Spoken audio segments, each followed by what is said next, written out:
Everyone welcome back to my channel. এখন কোমল সেউজীয়া পাতৰ পৰা ভিডিঅ'টো আৰম্ভ কৰিব লৈছোঁ। ইমান ধুনীয়া কোমল সেউজীয়া ৰংবোৰ দেখিলে ৰাতিপুৱাটো সতেজ হৈ পৰা যেন লাগে। ঘৰৰ এনেকুৱা এটা ঠাই য'ত আপোনালোকে দিনটো লাইট জ্বলাই ৰাখিবলগীয়া হয়, তেনেকুৱা ঠাইত সাধাৰণতে প্লেণ্ট ৰাখিব নোৱাৰি আৰু ৰাখিলেও গছজোপা ভালকৈ গ্ৰ'থ নহয়, ডিছকালাৰেশ্যন হৈ যায়। তেনে এটা ঠাইত ৰাখিব পৰা এজোপা প্লেণ্টৰ বিষয়ে আজি এই ভিডিঅ'টোত ক'ব লৈছোঁ। একেবাৰে এজোপা পপুলাৰ প্লেণ্ট আৰু সকলোৱে ভাল পোৱা প্লেণ্ট, সেয়া হৈছে জিজি প্লেণ্ট। ইয়াৰ সম্পূৰ্ণ নামটো দীঘল আৰু ক'বলৈ খুব কঠিন, সেইবাবে ইয়াক শ্বৰ্টত জিজি বুলিয়ে কোৱা হয়।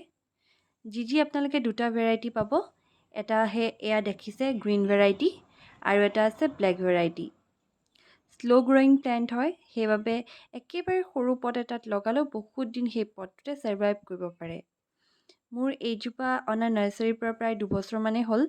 তথাপিতো গ্ৰ'থটো আৰু বেছি হ'ব লাগিছে। বেলেগ প্লেণ্টবিলাক যেনেকৈ 2 বছৰত বহুত বেছি গ্ৰ'থ হৈ যায়, তেনেকৈ এইজোপা শ্ল' গ্ৰয়িং হয়, সেইবাবে গ্ৰ'থটো আপোনালোকে ইমানেই দেখা পাইছে। মই যেতিয়া প্লেণ্টজোপা আনিছিলোঁ, তেতিয়াৰ পৰাই এই পটটোতে লগাই ৰাখিছোঁ। আজি এই 2 বছৰ হ'ল এই পটটোতে মই থৈ দিছোঁ।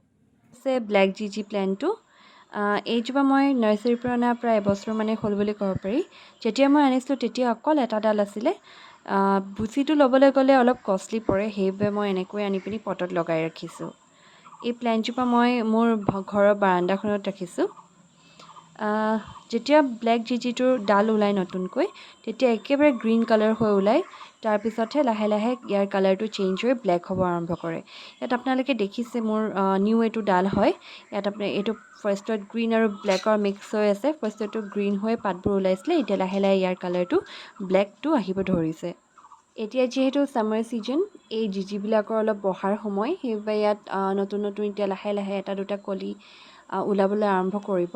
কলি মানে ইয়াৰ ষ্টেম ওলাবলৈ আৰম্ভ কৰিব। ইয়াৰ তলতেও মোৰ এটা সৰুকৈ ষ্টেম এটা ওলোৱা নিচিনা মই দেখিছোঁ। এয়াও ডাঙৰ হ'লে এইজোপা প্লেণ্ট ধুনীয়া হৈ পৰিব। লাহে লাহেহে বুচি হ'ব, অলপ সময় লাগে বুচি হ'বলৈ।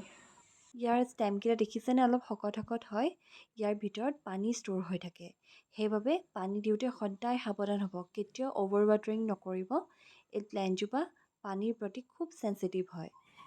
যদি আপোনালোকে একেবাৰে 12-15 দিনো পানী দিব নোৱাৰে, তেতিয়াও এই প্লেণ্টজোপা ধুনীয়াকৈ ছাৰ্ভাইভ কৰি থাকিব। বহুত দিনৰ বাবে আপুনি ক'ৰবাত যদি ফুৰিবলৈ যায় বা কিবা কামত যায়, তাৰপিছত ঘূৰি আহি আপোনালোকে বেলেগ প্লেণ্টছবোৰ বেয়া হৈ যোৱা দেখিব পাৰে, কিন্তু এই প্লেণ্টজোপাত তেতিয়াও বহুত ধুনীয়াকৈ ছাৰ্ভাইভ কৰি থাকিব, কাৰণ একেবাৰে ল' মেইনটেনেঞ্চ হয় আৰু পানীও খুব কম লাগে ইয়াত। এই প্লেণ্টজোপা আপোনালোকে drawing room, dining room, kitchen room, bathroom সকলোতে ৰাখিব পাৰি।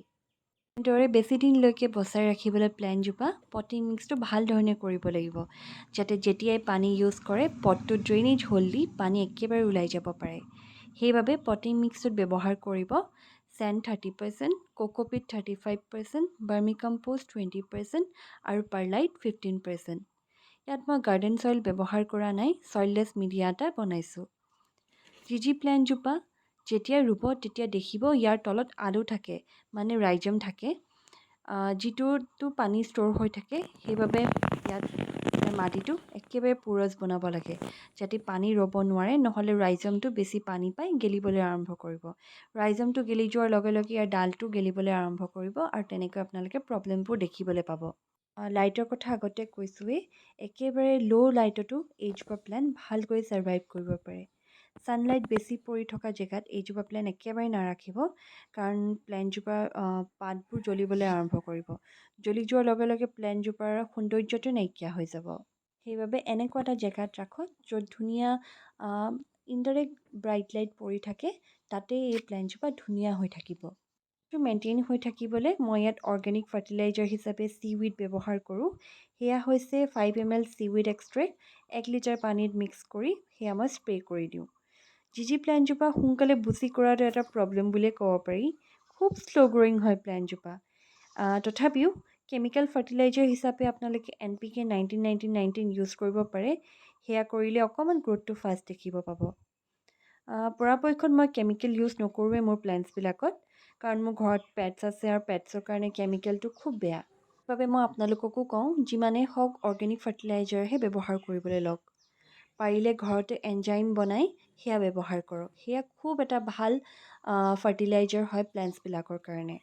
প্লেণ্টজোপা প্ৰপগেশ্যন কৰিবলৈও একেবাৰে ইজি। আপোনাৰ ওচৰত থকা জিজোপাৰ পৰাই বাল্ব উলিয়াই এজোপা প্লেণ্ট পাব পাৰিব।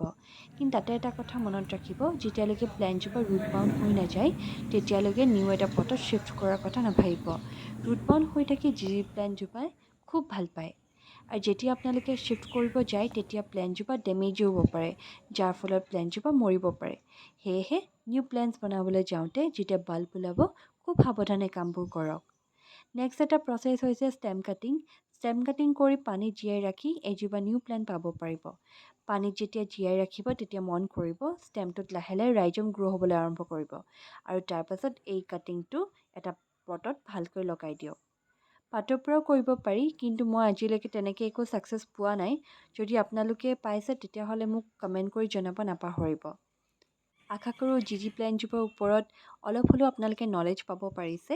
যদি পাৰিছে তেতিয়াহ'লে মোৰ এই ভিডিঅ'টো লাইক, শ্বেয়াৰ আৰু কমেণ্ট কৰি দিব, আৰু মোৰ চেনেলটো ছাবস্ক্ৰাইব কৰি দিব। থেংক ইউ ফৰ ৱাচিং।